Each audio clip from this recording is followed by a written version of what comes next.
So, what's up sa inyo mga ate at kuya? Ako nga pala si Kuya Len at nagbabalik na naman tayo dito sa Arise crossover sa Roblox mga ate at kuya. And kung hindi nyo pa po alam, bukas po ay may bagong update na, no? And may bago po silang mga idadagdag na island, sword, shadows, at iba pa. So, hindi ko natin alam kung ano yung buong idadagdag nila. And wala po akong may papakita sa inyo iba pa. Kasi, hindi naman po ako naka-join sa Discord nila. And puno na po yung Discord nila. Pero, pwede ko kayo turuan kung paano ba mag-prepare para sa next update na to. So, ipa-party-party lang natin siya. Kasi iba't iba po yung part na pwede nyong gawin para sa update bukas. Of course, sa unang part mga ate at kuya is ang pag-grind sa winter raid. Lalo na kapag wala pa po kayong nakukuhang weapon like mythical, ganito, and wala pa po kayong nakukuhang magandang shadow katulad ni Snow. So, in English, you gotta grind in winter raid. Talagang needed po siya.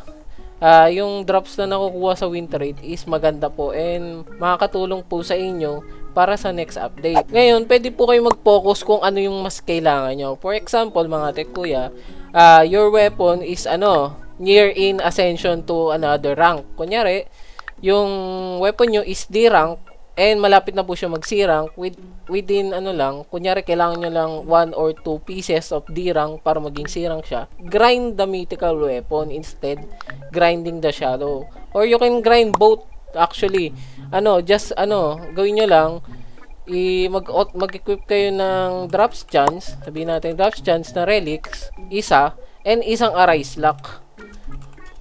Okay? Pwede nyong gawin yan kung ano po yung mas mataas sa inyong relic. Kung may dual relic po kayo, mas maganda po. Pero kung isa lang, I'll suggest na mag-focus po kayo sa weapon. Just focus on ascensioning, sending the weapon to the next rank. Kasi malaki po yung damage na binibigay.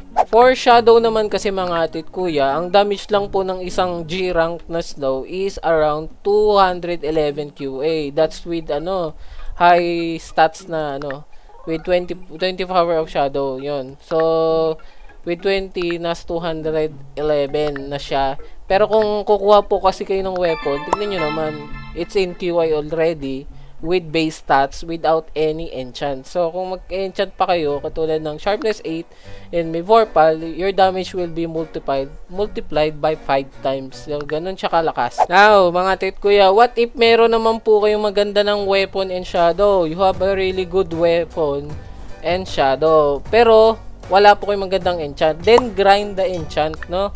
Get a Sharpness 8 and a Vorpal enchant if ever kaya. Mas maganda po kung makakakuha kayo ng Vorpal aspect. Pero, mababa kasi ng chance makakuha ng Vorpal aspect tapos may Sharpness 8 and may Vorpal. Sobrang rare chance.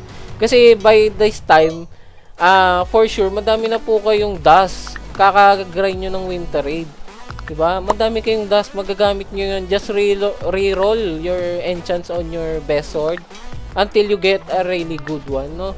So, yun yung pinaka-marirecommend ko kapag meron na kayong magandang sword and meron na kayong okay na set of shadows, grind nyo po yung pang-reroll ng enchant nyo para sa sword. Sa sword nyo.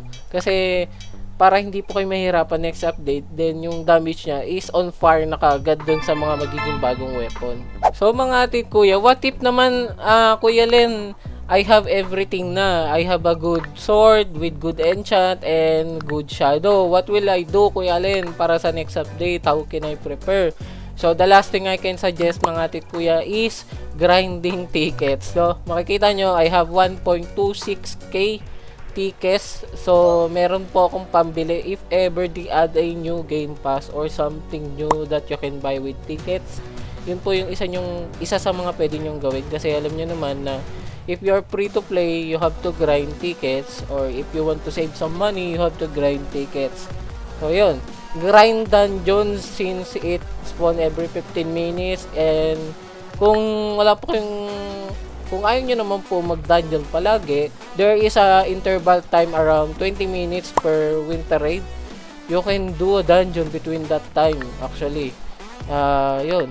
Makakapagkuha kayo ng tickets and makakapag-winter raid pa rin kayo, no? Nang hindi po nababawasan yung nyo. Kailangan nyo nga lang maging sobrang active paggawa nun.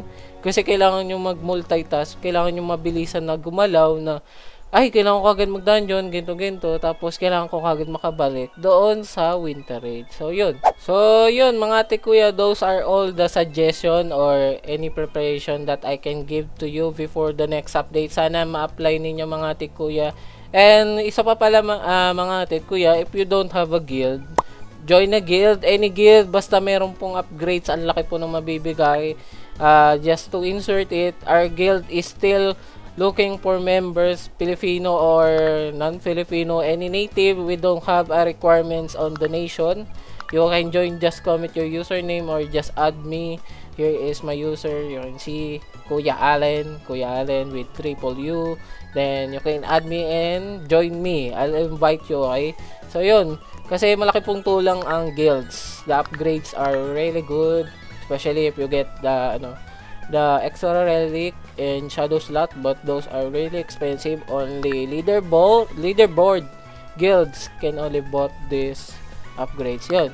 So I hope may natutunan kayo, mga ate kuya. Please apply it before the next update para makahabol po kayo or maging preferred po kayo. Lalo na't madaming new contents na ilalabas sa next update or tomorrow.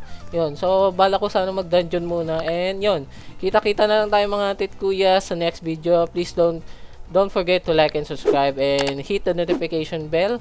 And if you have any different tips or tricks before the update, please comment it to everyone can see it.